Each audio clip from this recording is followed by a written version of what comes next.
Buenas tardes. En nombre de SPE Venezuela Occidente, darle las gracias a todos los asistentes a esta charla magistral dictada por el ingeniero José Vázquez, ingeniero mecánico, un MBA, bachiller en ciencias, también en ingeniería forestal, con experiencia y especialización en registros eléctricos y análisis de perfiles. Él posee 28 años de experiencia en la industria de petróleo y gas. Actualmente se desempeña como gerente técnico en petrofísica para Latinoamérica para la corporación Exen Technology. Estimado José, muchísimas gracias por brindarnos un espacio en tu agenda para compartir acerca de este interesante tópico. Gracias. Buenas tardes con todos ustedes. Espero que hayan comenzado, digamos, esta tarde muy bien. Y como dijo César, vamos a tocar hoy en día en esta sesión el tema de alternativas de evaluación en hoyo entubado. Déjenme compartir la pantalla, por favor, un momentito.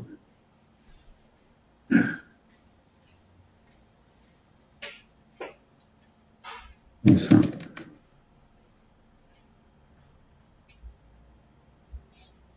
Ok.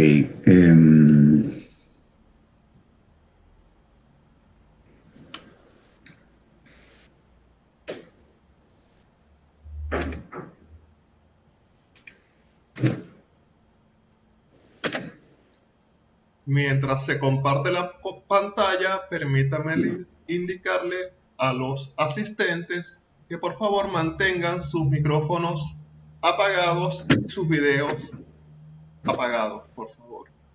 Mientras el ingeniero José Vázquez conduce esta presentación.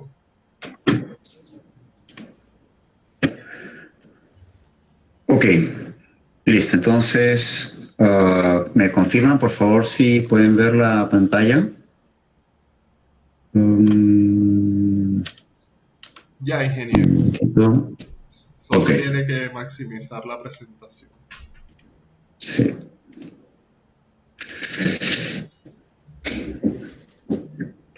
Ok, muy bien.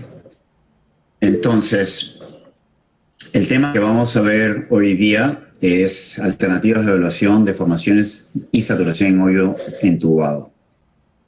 Este tema tiene relevancia porque muchos de los pozos necesitan ser reevaluados después de un tiempo, o ya sea porque se quiere evaluar una zona que está sin perfiles eléctricos, porque no era una zona de interés inicialmente, o porque hubo algún problema en la producción del pozo, etc. Entonces vamos a entrar un poquito al detalle al respecto. En cuanto a mi experiencia, bueno, yo soy uno de esos profesionales que cayó en la industria del petróleo, sin ser, digamos, geólogo, soy ni ingeniero petrolero, soy un ingeniero mecánico, también estudié ingeniería forestal y tengo un MBA en dirección de empresas. Me desempeñé unos 15 años en lo que es registros eléctricos con Schlumberger en diferentes países de África, Europa y Latinoamérica. Y luego fui petrofísico también en Schlumberger, con entrenamiento en Francia, los Emiratos Árabes, Venezuela, Colombia y Ecuador. Y actualmente ya cuento con 14 años de experiencia como petrofísico. Estuve un año fuera del sector hidrocarburos, pero relacionado con adquisición de espectroscopía óptica y plasma de oxígeno. Y Y hoy en día, ya hace 3 años, me desempeño como gerente técnico en Xen Technology, como viendo los temas de petrofísica y de registros eléctricos para la organización en Latinoamérica. Entonces, un poquito, este va a ser el outline. Vamos a ver un poquito una breve introducción de registros eléctricos, las opciones de saturación, algunas tecnologías nuevas, algunos ejemplos y conclusiones. Ok. Un ratito vamos a darle admisión a los que se estén conectando por el momento. Bien.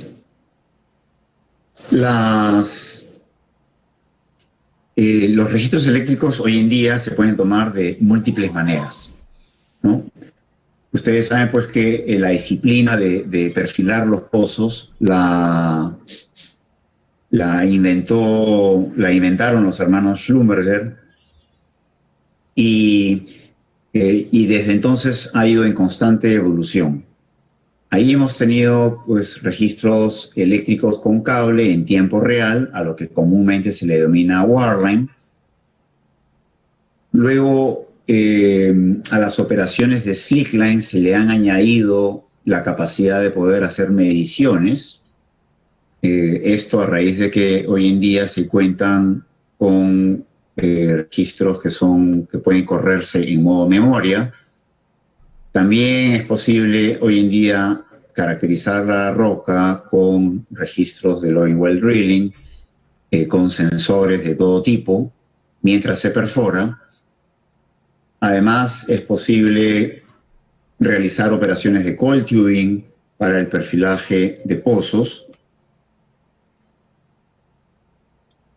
También es posible conducir a las herramientas por medio digamos, de pipe conveyed y de coiled tubing que son enhebrados eléctricamente. Hay la posibilidad de hacer registros eléctricos con lo que se llama tough flowing conditions, etcétera. Hay toda una modalidad de registros que hoy en día se pueden realizar, ¿no? Como esta figura que se muestra, que es registros through bit, es decir, se ayuda al ensamble de la herramienta a llegar al objetivo con la tubería y una broca especial que tiene un agujero para el diámetro de la herramienta. Y luego de ahí ya se va sacando, registrando con la herramienta, midiendo la roca, etcétera. El asunto es que hoy en día hay una gama muy amplia de poder tomar datos de pozo. Y estos datos de pozo, al final del día, lo que queremos es que nos ayuden a poder caracterizar las formaciones y poder tomar decisiones sobre cómo y dónde completar las zonas de interés del yacimiento.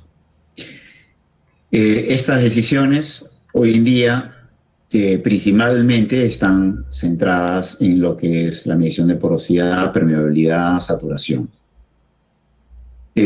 Hay registros eléctricos para toda esta otra lista que estoy mostrando aquí al lado derecho, ¿no?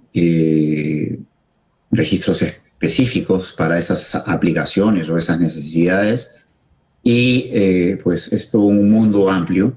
Y el día de hoy nos vamos a concentrar en lo que es la caracterización de las formaciones a hoyo entubado. Ok, si hablamos de saturación, a hoyo abierto tenemos lo que vendría a ser pues, la aplicación clásica del modelo de Archie, en donde combinamos resistividad de la formación, combinamos porosidad total y una resistividad del agua de formación. Necesitamos conocer, por lo tanto, esa salinidad del agua de la formación y hacer las mediciones con algún registro que nos provea porosidad y resistividad.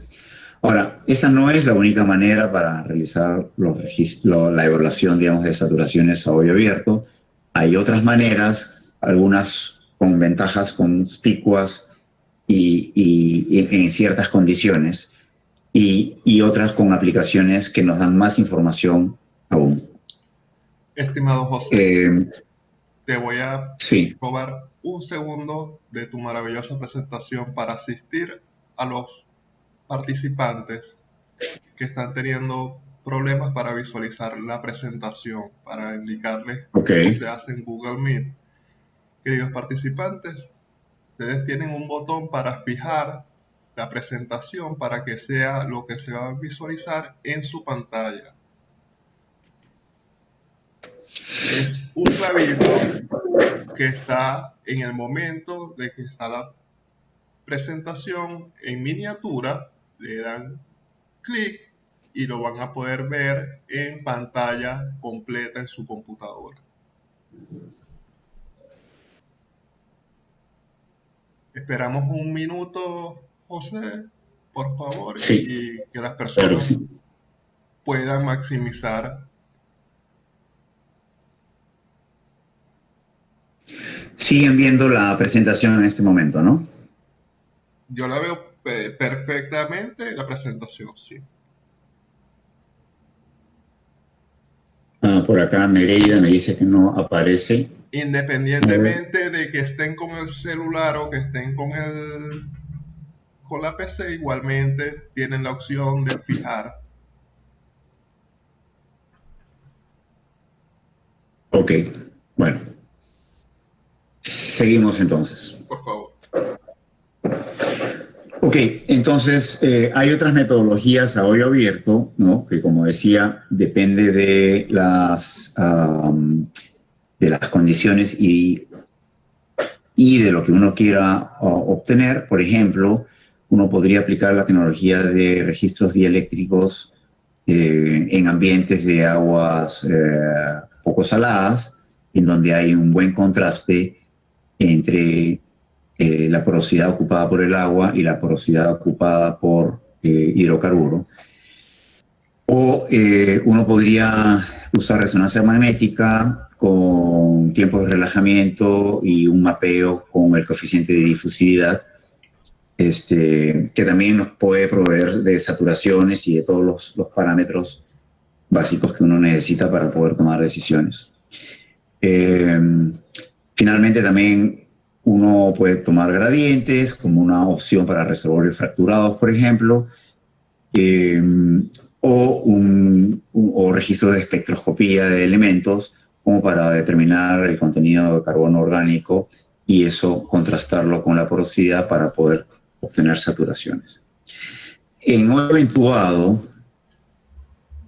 el panorama es diferente. Me dice que ya no estoy presentando.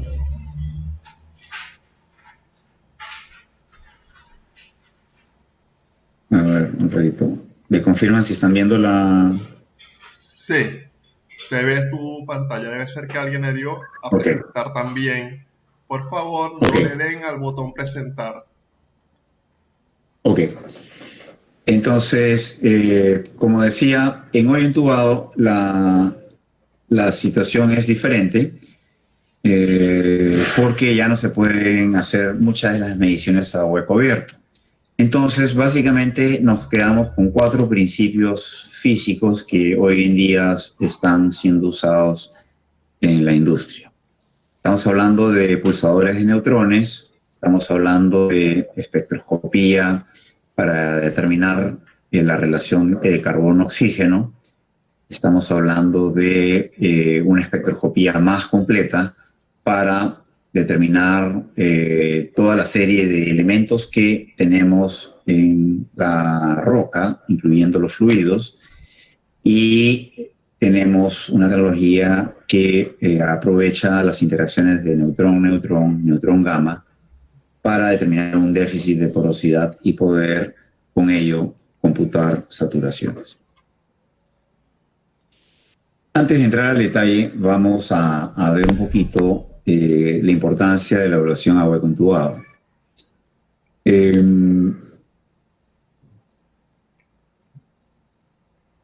Va a existir toda una serie de pozos existentes que ya están intubados y como decía al comienzo, van a requerir en algún momento ser reevaluados o evaluados primariamente si es que por mala suerte o malas condiciones de hoyo no pudieron tener perfiles a hueco abierto.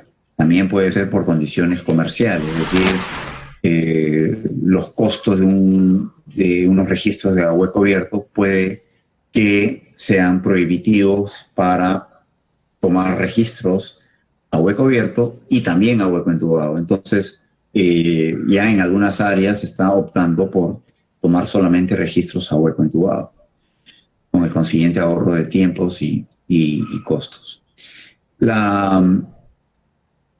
Cuando tienes pozos existentes en pozos entubados, tienes la posibilidad de restablecer rápidamente barriles en la producción, barriles de petróleo en la producción.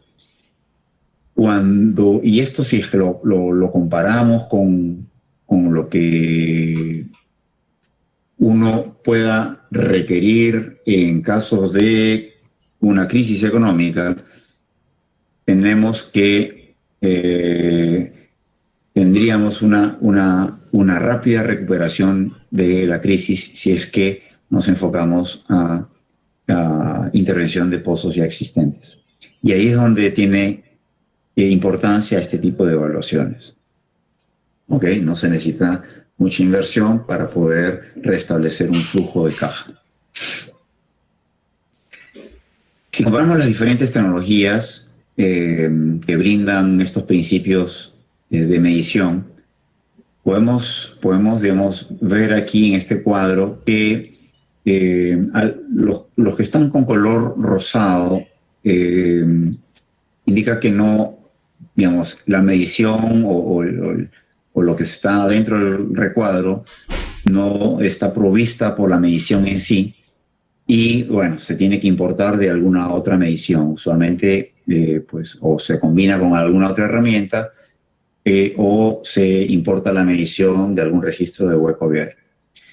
Y bueno, los pulsadores de neutrones brindan una medición de sigma, como vamos a ver más adelante. Se puede determinar la saturación de agua, pero es necesario importar la porosidad y importar también la mineralogía. Con carbono-oxígeno sí se obtiene mineralogía, pero es necesario incorporar una fuente de porosidad para poder determinar saturación de agua o aceite. Con carbono-oxígeno no se puede determinar saturación de gas. De igual forma, con la espectroscopía de elementos para determinar minerales, tenemos una mineralogía completa, podemos tener una caracterización muy buena del tipo de arcilla, pero hay que incorporar porosidad para poder completar la evaluación petrofísica. Igualmente, proveemos o computamos saturación de agua, saturación de aceite, pero no de gas. Con las tecnologías neutrón gamma, no proveemos una mineralogía, digamos, medida directamente, se estima, pero sí se puede tener una buena medición de lo que es arcillosidad, porosidad, densidad de la formación, inclusive hueco entubado, saturación de agua, petróleo y gas. Ahora, si nos remontamos a lo que es registros de hueco abierto y le damos una mirada a lo que es el nivel de incertidumbre de una petrofísica multientrada, ¿a qué me refiero a multientrada? Que estás incorporando en un cálculo fuentes de diferentes mediciones, ¿no? La porosidad viene de algunas herramientas, la resistividad de la formación viene de otras herramientas, la resistividad del agua de formación podrá venir de mediciones directas del agua producida o de estimaciones a partir de registros, etcétera. Entonces, lo que quiere decir este cuadrito es si es que estamos comparando dos casos, si es que tengo buen conocimiento de cada una de esos parámetros y mediciones, o si es que tengo un mal conocimiento, un pobre conocimiento. Entonces, resulta que al final, al combinar la variabilidad de estos parámetros y estas mediciones en un resultado como el cálculo de saturaciones, si tenemos un pobre conocimiento de las mediciones, tendremos un error sumamente grande o una incertidumbre, por ponernos en otras palabras, sumamente grande, que puede ir tranquilamente, en base a estos datos, puede ir desde menos 40 hasta más 70%. ¿Qué es lo que está acá representado gráficamente? Noten que es asimétrico. Y esto es para el caso de hueco abierto, en donde las condiciones normalmente pueden ser idóneas para la medición con dichos instrumentos. Ahora, si nos vamos a hueco entubado, tenemos algunas condiciones que dificultan aún más poder, digamos, aterrizar con buen nivel de incertidumbre. Y las vamos a listar acá, ¿no? En case hole, primero que vamos a depender de la condición del hoyo abierto cuando el pozo se completó. Hay mediciones que son, digamos, de poca profundidad de investigación, sobre todo las mediciones tipo de rayos gamma, con detectores de rayos gamma, que tienen una profundidad de investigación menor que los detectores de tipo neutrón. También tenemos la complejidad de que los pozos, cuando están completados, tienen una cementación, pues, o pueden tener una cementación irregular. Y esto va a ir afectando a las mediciones que uno pueda hacer a través del hoyo entubado. La tecnología que se corra o que se elija puede ser muy buena, pero si hay variaciones en la calidad del cemento y en el tamaño de esas cavernas, pues va a incorporar cierto nivel de incertidumbre, que siempre hay que tener en cuenta. Luego, es posible que uno tenga un completamiento del pozo algo complejo, ¿no? Con lainas ranuradas, tubings, packer, mandriles de inyección, etcétera, o a veces completaciones duales o doble casing en alguna zona. Entonces, son condiciones en las que usualmente las mediciones que se hacen a hoyo entubado tienen problemas porque las herramientas no necesariamente han estado caracterizadas para esas condiciones.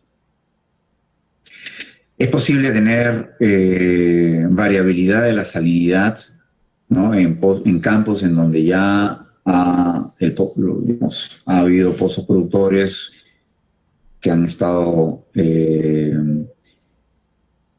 aportando en sus diferentes horizontes, y más aún si es que hay programas de inyección, como se muestra en la figura, en donde en algún horizonte puede haber llegado al pozo evaluado y en algún otro horizonte puede que no haya llegado.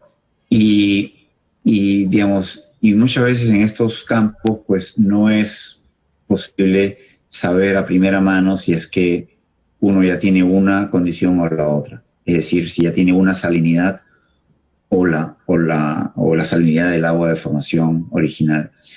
Entonces, eso también va a afectar a la evaluación petrofísica que uno pueda hacer. Además, en hueco entubado y con completamientos complejos, uno puede tener varios fluidos en el hoyo durante la evaluación.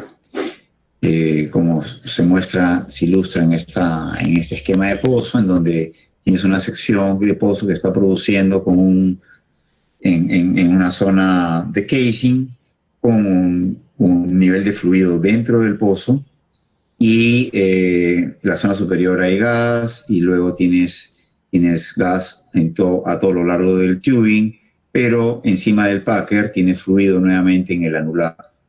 Entonces, tienes una situación, digamos, compleja de zonas en donde vas a tener que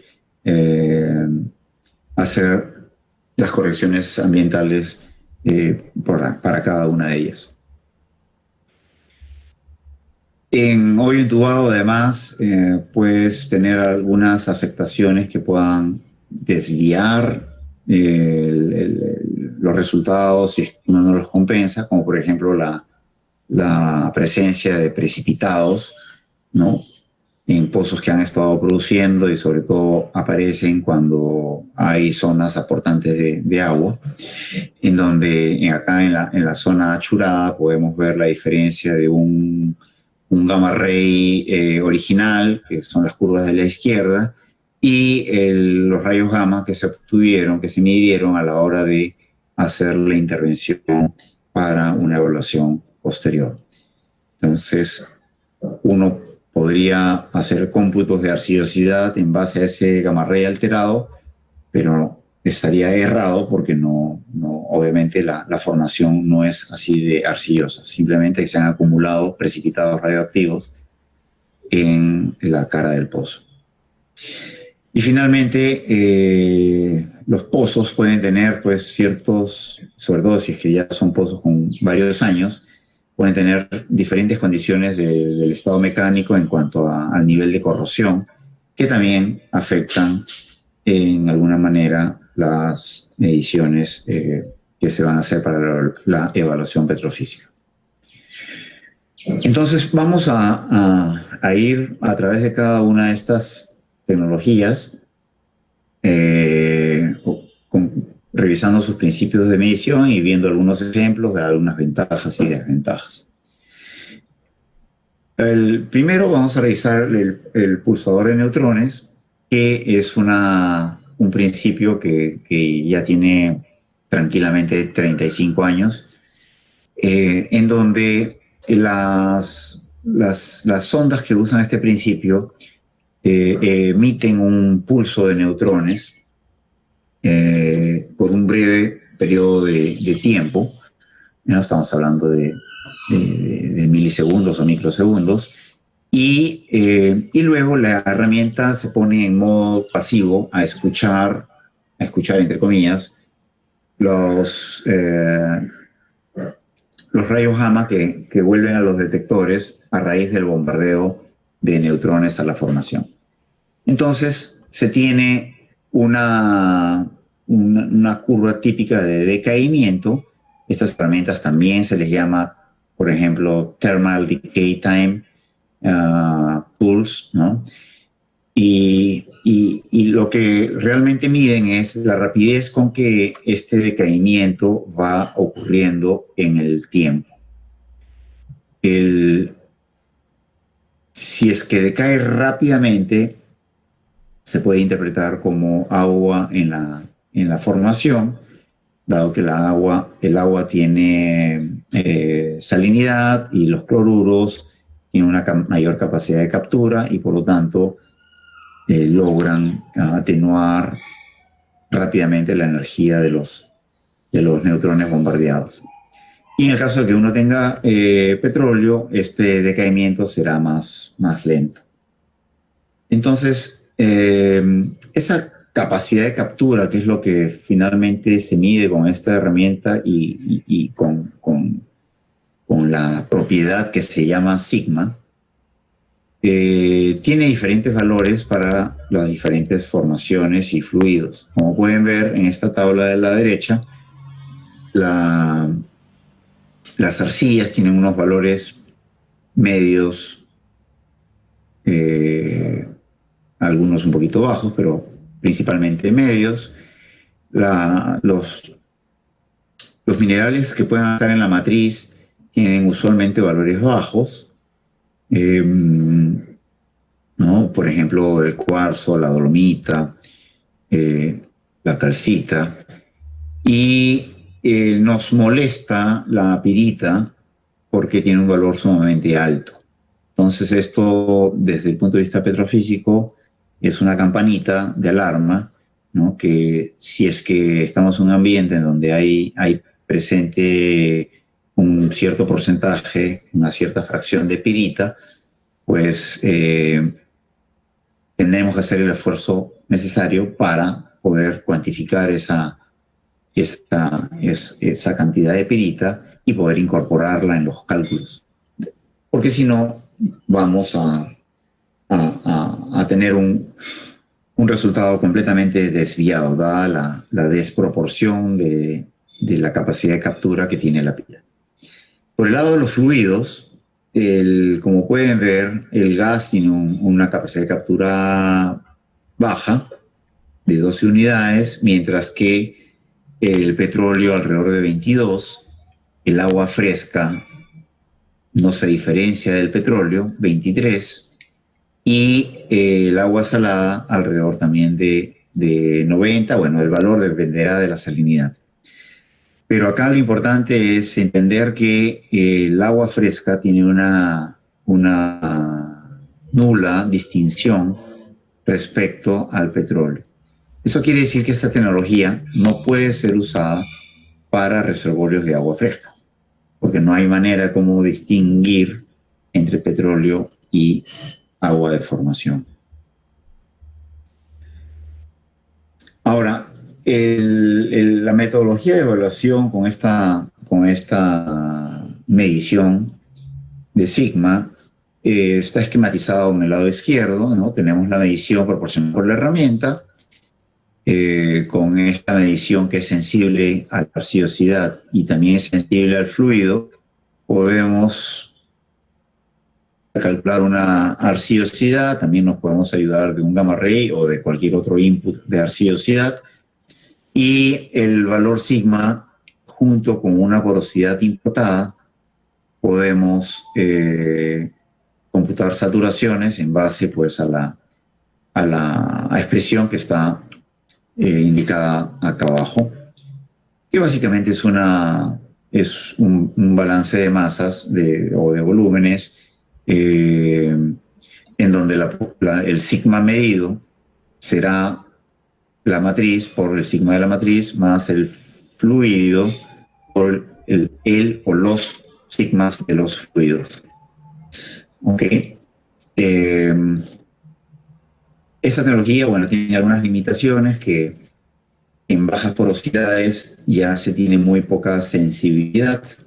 Se recomienda aplicarlo en más de 15% de porosidad.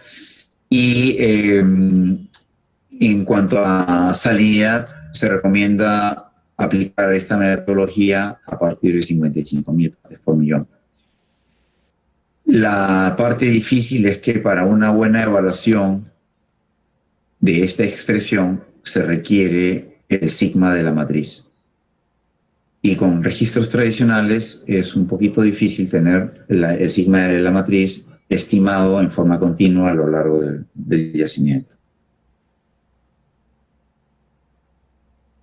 Entonces, un ejemplo de un registro de este tipo se ilustra en esta lámina, en donde podemos ver que hay unas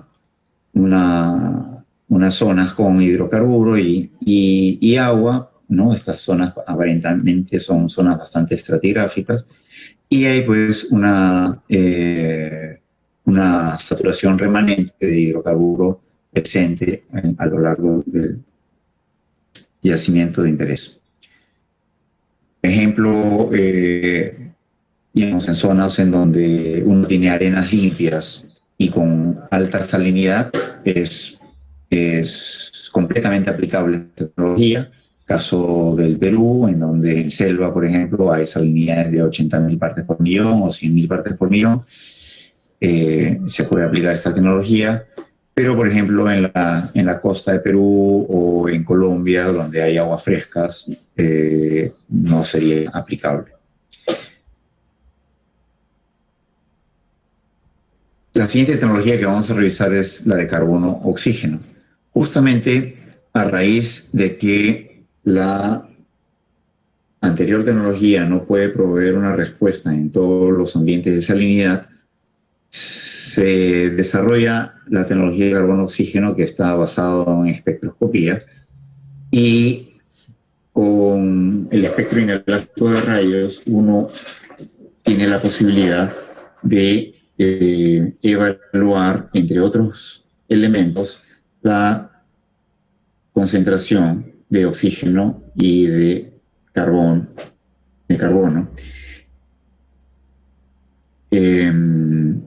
en la roca.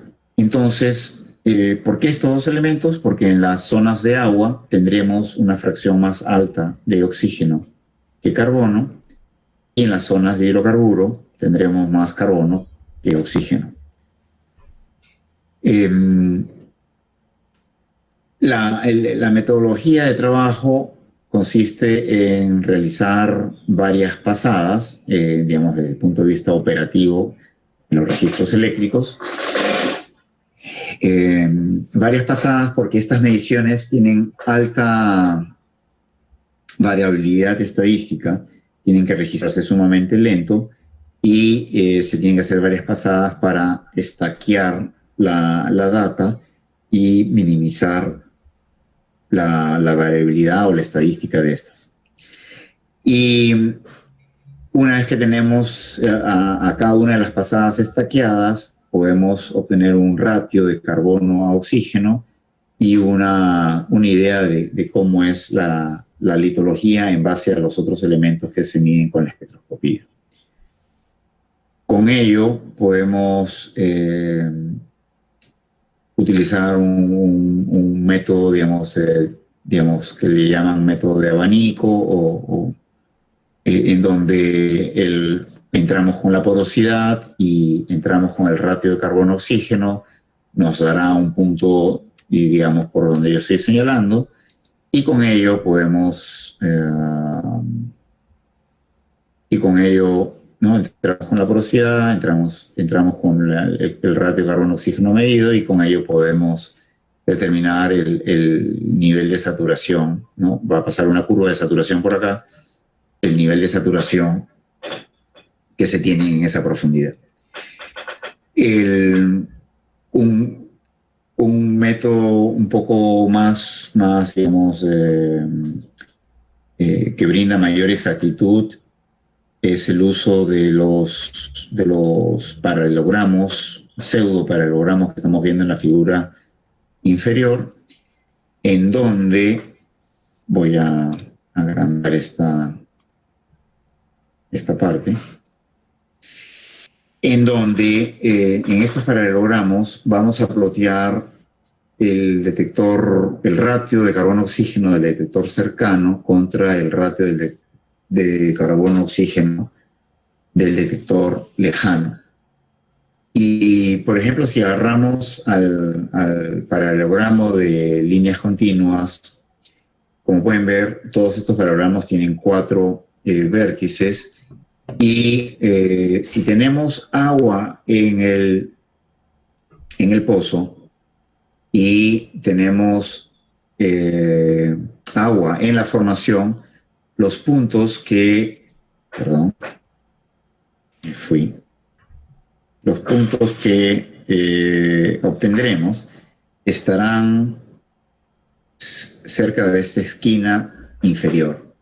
Si tenemos agua en el pozo y petróleo en la formación, nuestros puntos tenderán a acercarse a esta esquina.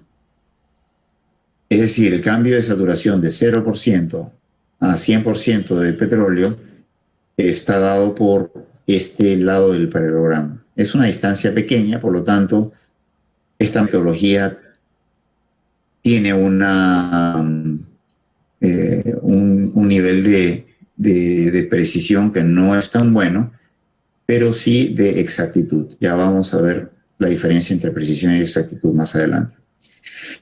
Y si nos vamos hacia el lado derecho, en la esquina inferior tendremos los puntos que corresponden a situaciones en donde tenemos petróleo en el pozo y agua en la formación, y en esta esquina superior derecha tendremos petróleo en el pozo y petróleo en la formación.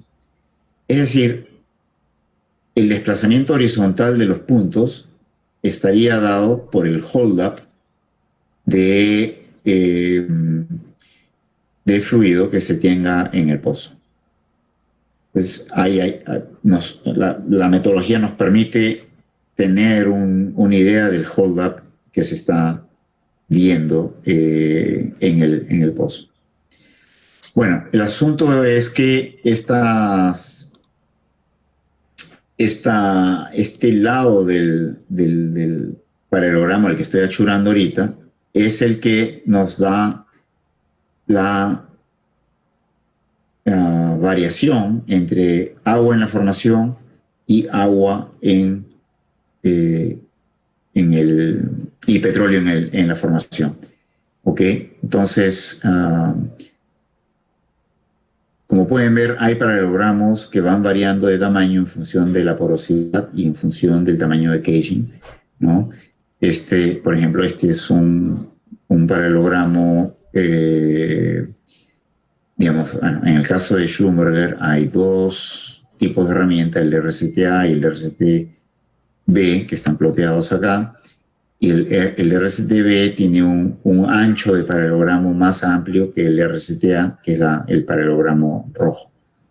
Por lo que la sensibilidad del RCTB será mejor que la del RCTA. El RCTA es una herramienta más fina, de 1.11.16.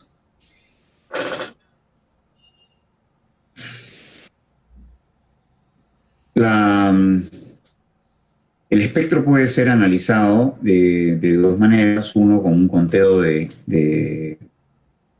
digamos, un conteo en ventanas específicas de energía del espectro, ¿no? Ventanas que estén alineadas con la señal del oxígeno y ventanas que estén alineadas con la señal del carbono.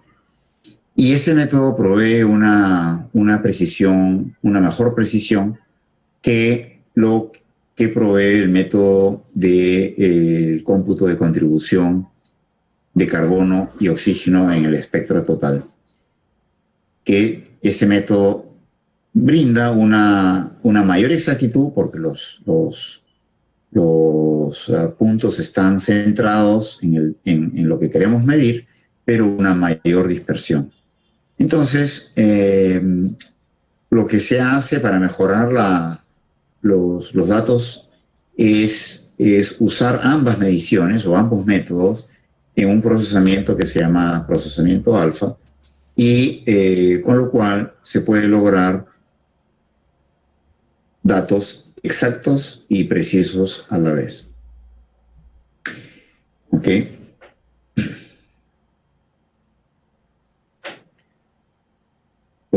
Acá hay un error en la figura. Qué pena. Bueno, voy a ver si para el final reincorporo la figura acá, que parece que se borró. Pero básicamente acá lo que había era un registro de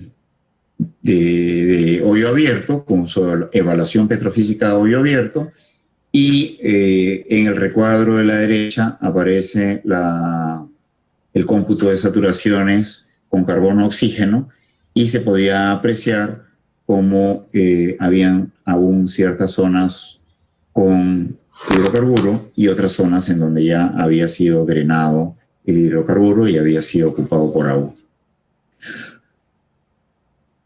Limitaciones de la tecnología carbono-oxígeno.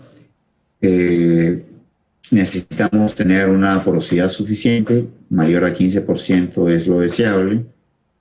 Un API del crudo menor a 40%. Cuando el crudo es muy ligero, o estamos hablando de condensado, entonces se tiene una menor señal aportada por el carbono de ese hidrocarburo ligero. Usualmente está caracterizado solamente para un tubular, y una desventaja es el tiempo operacional que se requiere para hacer las múltiples pasadas a una velocidad de perfilaje lento, ¿no? Porque como son mediciones con alta variabilidad estadística, se requiere registrar sumamente lento, alrededor de 100 a 300 pies por hora. Otra tecnología es la espectroscopía de elementos, ¿no? que típicamente las llaman como herramientas mineralógicas.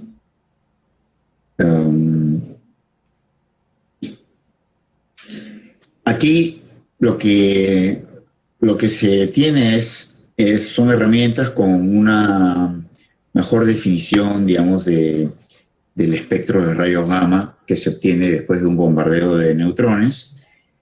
Y ¿a qué me refiero con mejor definición? Me refiero a la posibilidad de ir determinando cada uno de estos piquitos que puedan estar presentes en el espectro de energía de los rayos gamma. Y mientras mejor resolución tengamos, mejor definición vamos a poder tener de estos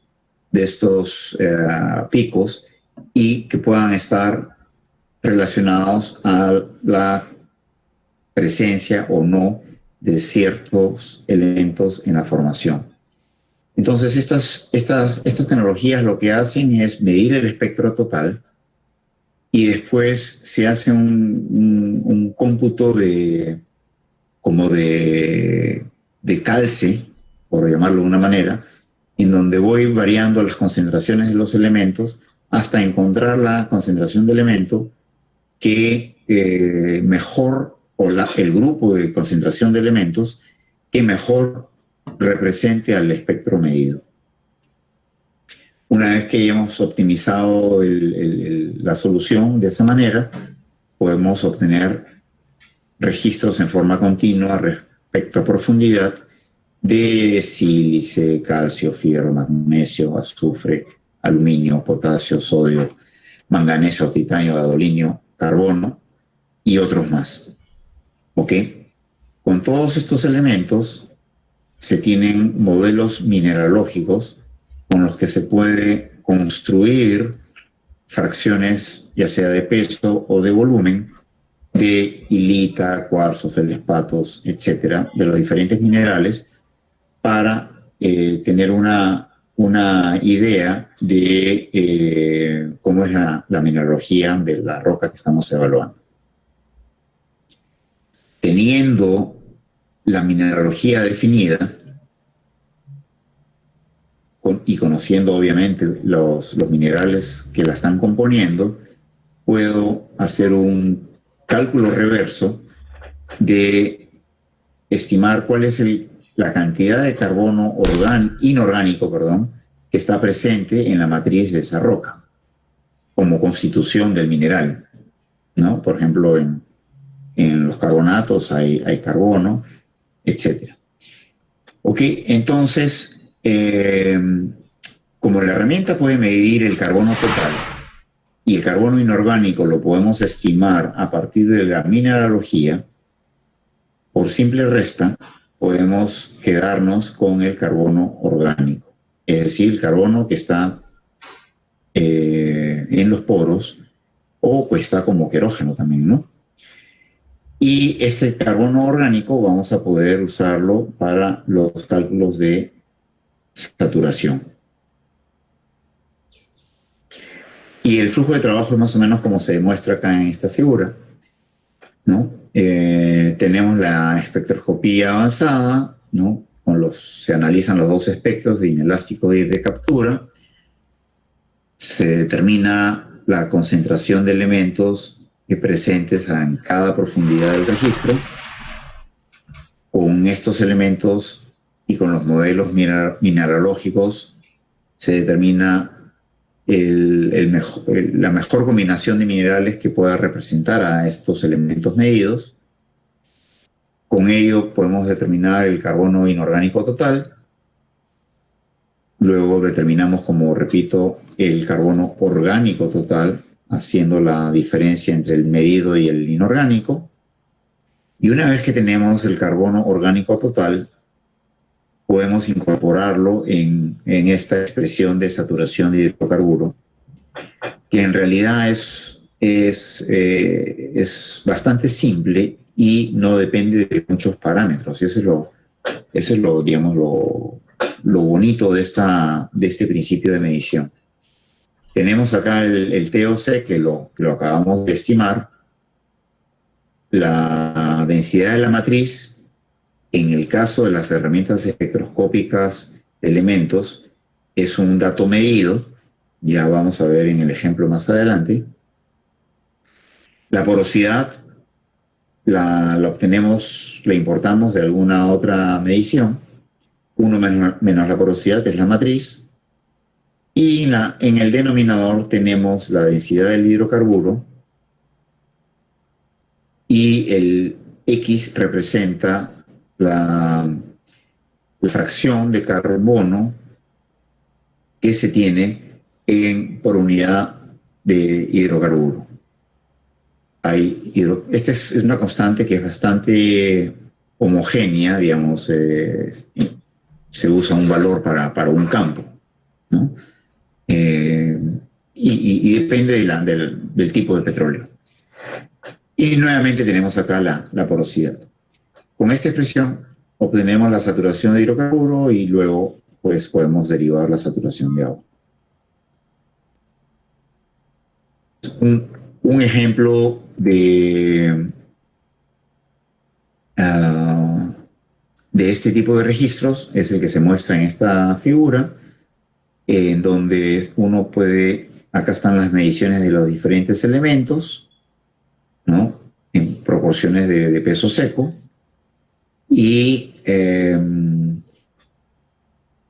estos 5 tracks tenemos a las propiedades de matriz que también se obtienen por la concentración de los elementos, ¿no? ¿Qué propiedades de matriz? Por ejemplo, obtenemos la densidad de la matriz, tenemos el sigma de la matriz, tenemos la respuesta neutrónica de la matriz, etc. Es posible determinar una salinidad aparente que nos ayuda a tener ideas si es que hay cambios abruptos en la salinidad. Luego hay la parte mineralógica interpretada en fracciones de peso o fracciones de volumen. Finalmente está acá el contenido de carbono orgánico y con ello el cálculo de saturaciones al lado derecho. La ventaja de este tipo de tecnología es que te da una mineralogía completa y la posibilidad de tener saturaciones, pero también hay algunas limitaciones porque se necesita una porosidad que podría estar por encima del 12% para tener unos datos, digamos, con confianza. Usualmente está caracterizado solamente para un tubular. Tiene una limitada profundidad de investigación, dado que tiene un sensor gamma y no está compensado. El diámetro de la herramienta limita la aplicación a registros muchas veces a través de tubing. Y bueno, por ser una tecnología que toma muchas mediciones, tiene un costo elevado. Y finalmente, una cuarta tecnología que hay hoy en día como opción para poder hacer la evaluación de deformaciones son los que aplican las interacciones neutrón-neutrón y neutrón-gamma en forma simultánea para poder obtener las propiedades de la formación. Y a manera de introducción de cómo funciona el principio de este tipo de medición, les quiero mostrar aquí un registro a hoyo abierto,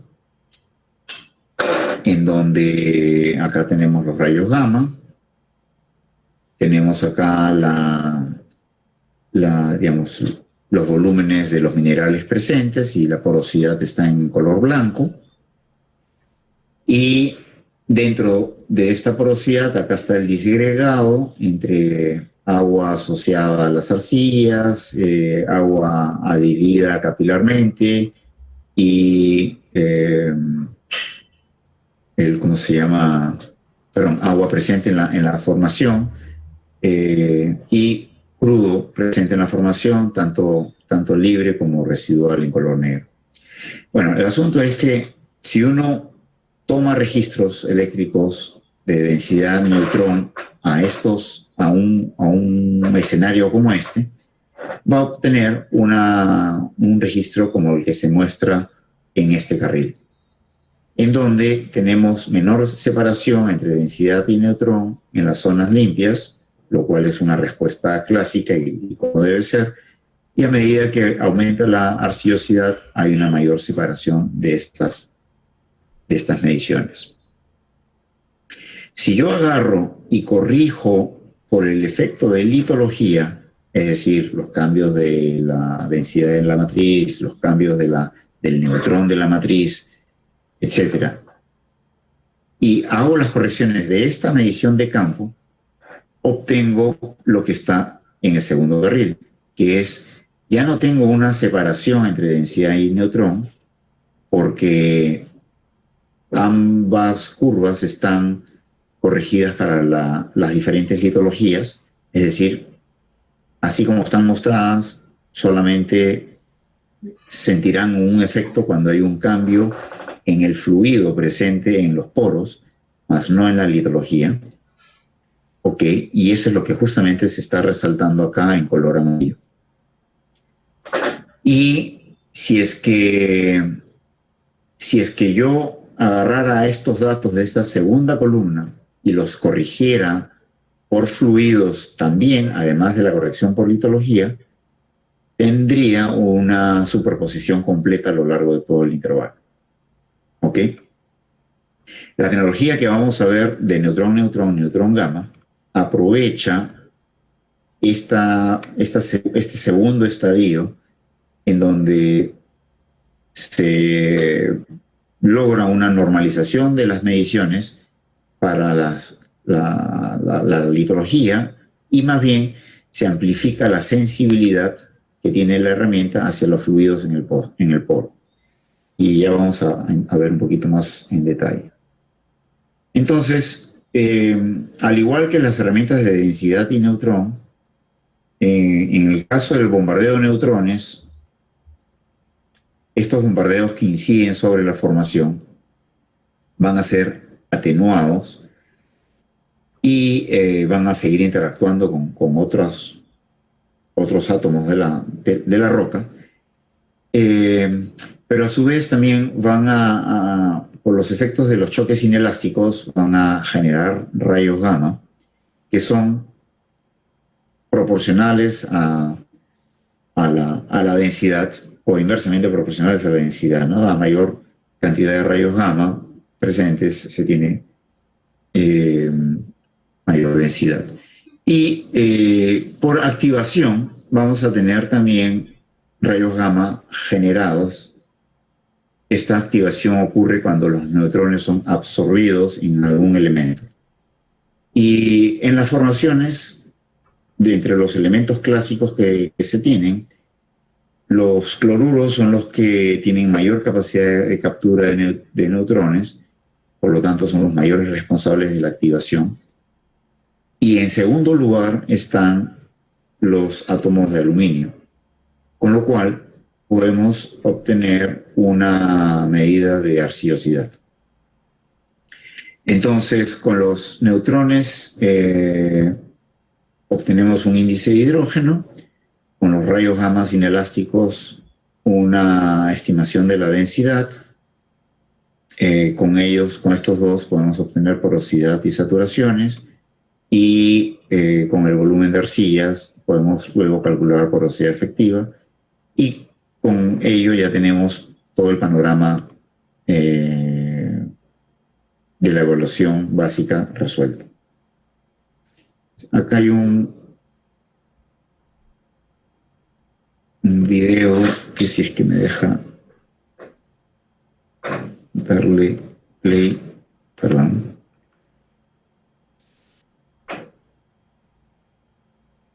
Vamos a ver si acá, ahora sí.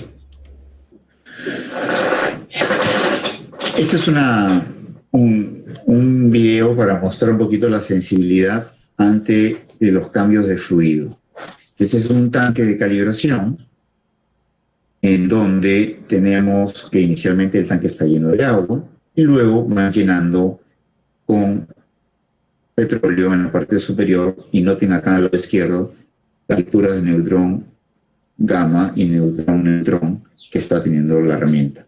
Cuando llegan al nivel de la herramienta, estas lecturas se cruzan porque ya la herramienta ahora está leyendo solamente petróleo. Entonces, esa sensibilidad es la que se aprovecha en este principio de medición. Y digamos, esquemáticamente lo que se hace es lo siguiente. Se tiene se juega con los errores de porosidad. A ver, me voy a explicar. Por ejemplo, tenemos una medición de neutrón que es muy similar a lo que se conoce como neutrón compensado. En el eje vertical tenemos el error, en el eje horizontal tenemos la porosidad verdadera.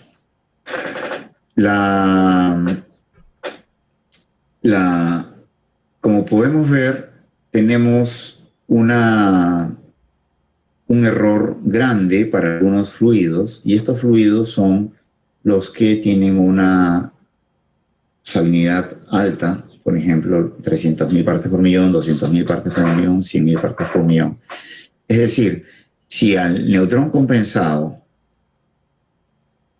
no lo corregimos por efectos de salinidad, la porosidad aparente que nos está brindando tendría un error grande. ¿Ok? Cuando calculamos porosidad con el efecto de neutrón gamma, es decir, los gamas que se obtienen a partir del bombardeo de neutrones, tenemos un error en porosidad, pero es positivo.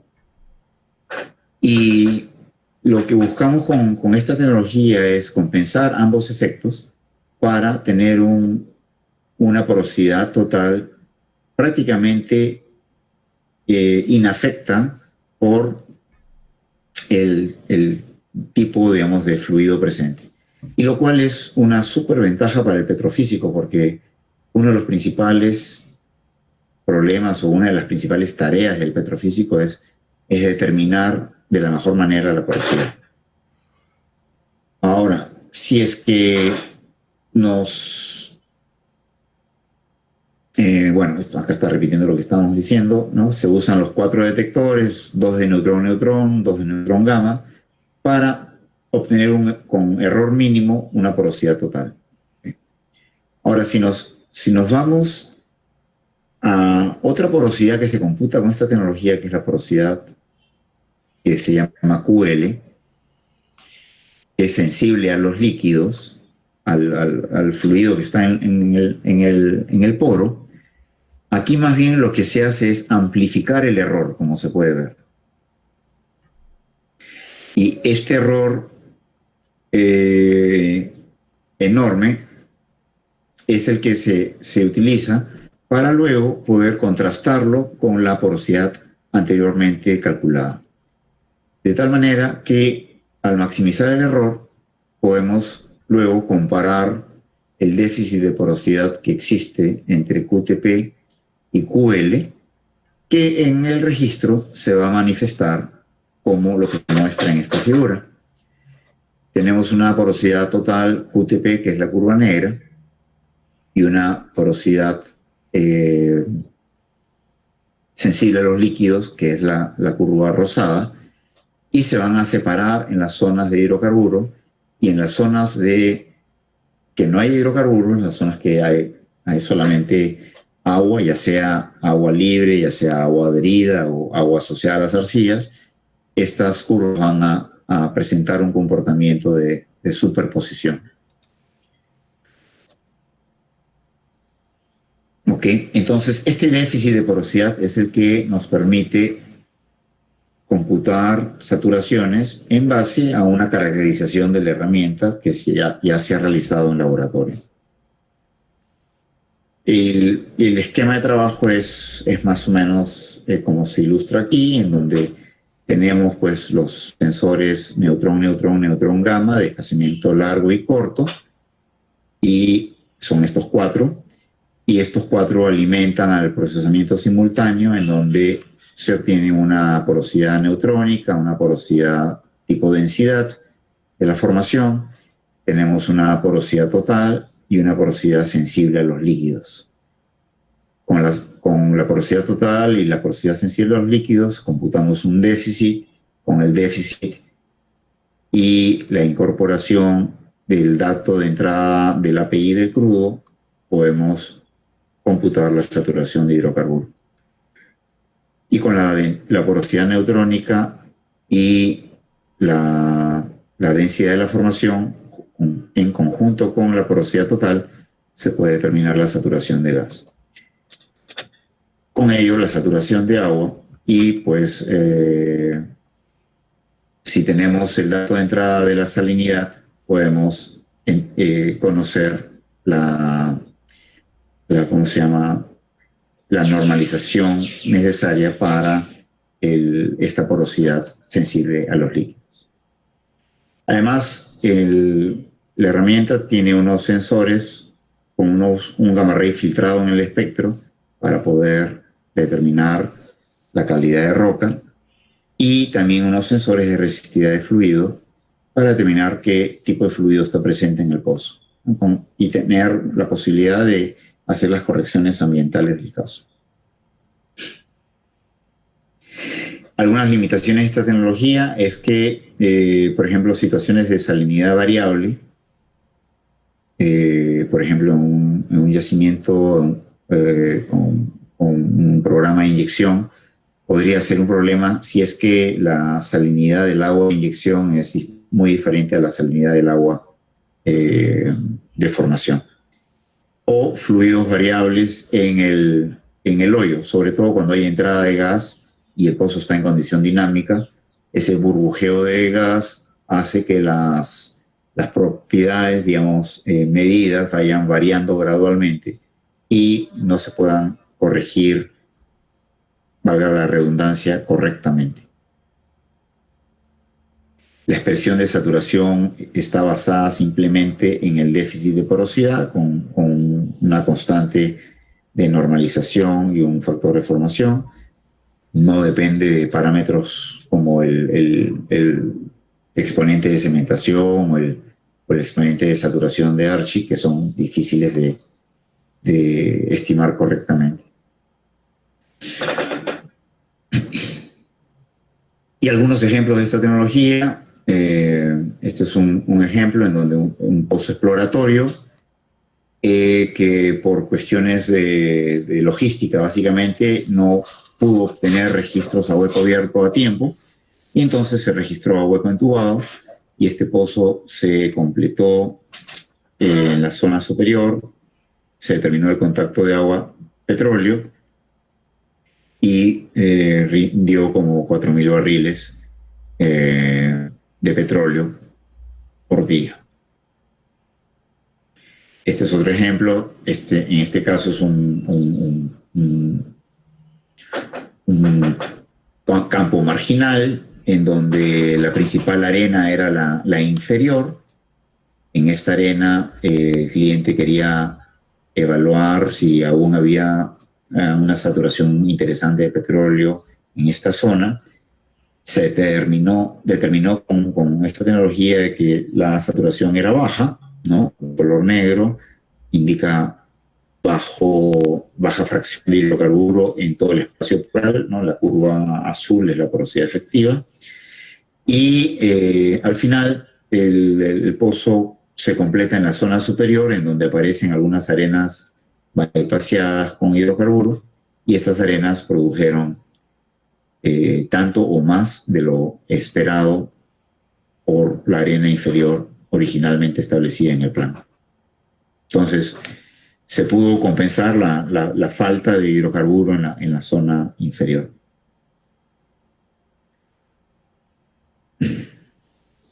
Esos son los intervalos que se cañonearon y el pozo rindió entre 80 a 100 barriles por día.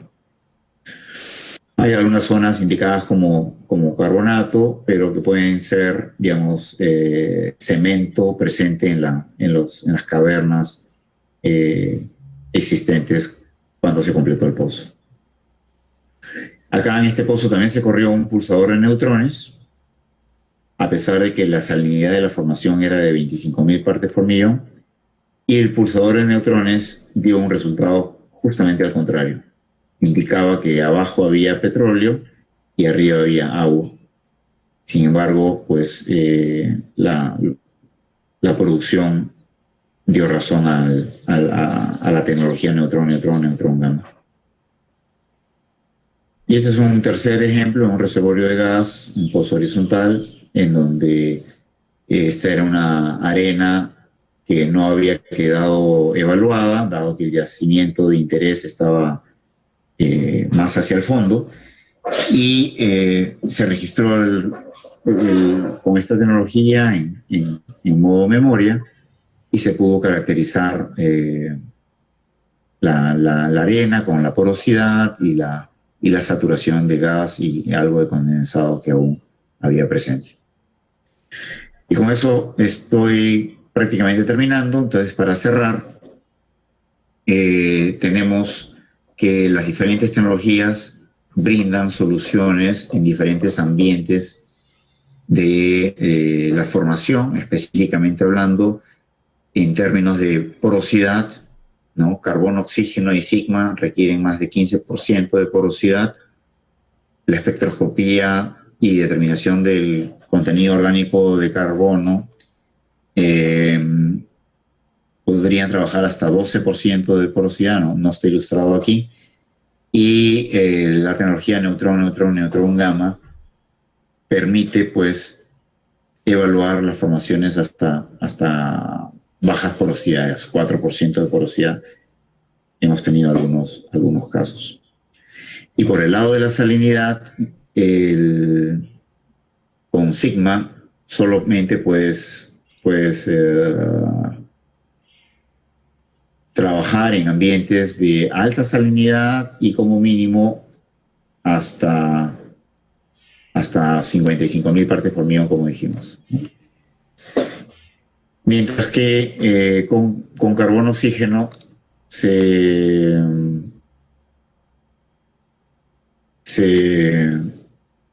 tiene la posibilidad de trabajar hasta con agua destilada, ¿no? Sin aguas completamente frescas. Sin embargo, siempre está la limitante de la porosidad. Entonces, finalmente, ¿qué tecnología elegir, digamos, para la evaluación de un reservorio en condición de hueco entubado? Ya dependerá del tiempo disponible para la adquisición de datos y la evaluación, dependerá de los costos, obviamente, siempre hay una decisión de costos, y del requerimiento que uno tenga, ¿no? Por ejemplo, si uno tiene una situación de una litología muy compleja, entonces sí vale la pena invertir en una herramienta espectroscópica.